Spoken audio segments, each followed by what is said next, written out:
இன்னைக்கு வாழை இலை கொழுக்கட்டை தான் செய்ய போறேன். விநாயகர் சதுர்த்தின்றதுனால நாங்க காலையிலேயே சாமி கும்பிடுவோம். அதனால முந்த நாள் நைட்டே என் ஹஸ்பண்ட் கடைக்கு போயிட்டு தேவையான எல்லா பொருளும் வாங்கிட்டு வந்துட்டாங்க.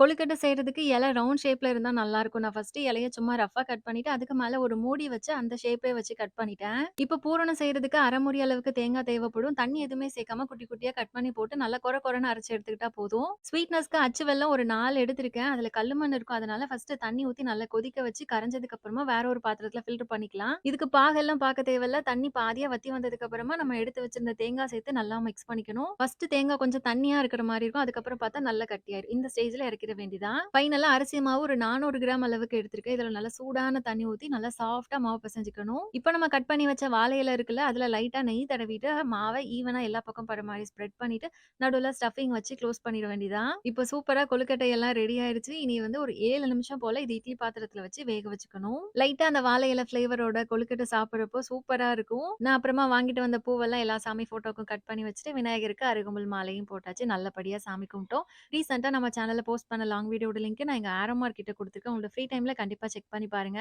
Instagramல பார்க்குறீங்கன்னா லிங்க் ஸ்டோரி அண்ட் ஹைலைட்ஸ்ல இருக்கும்.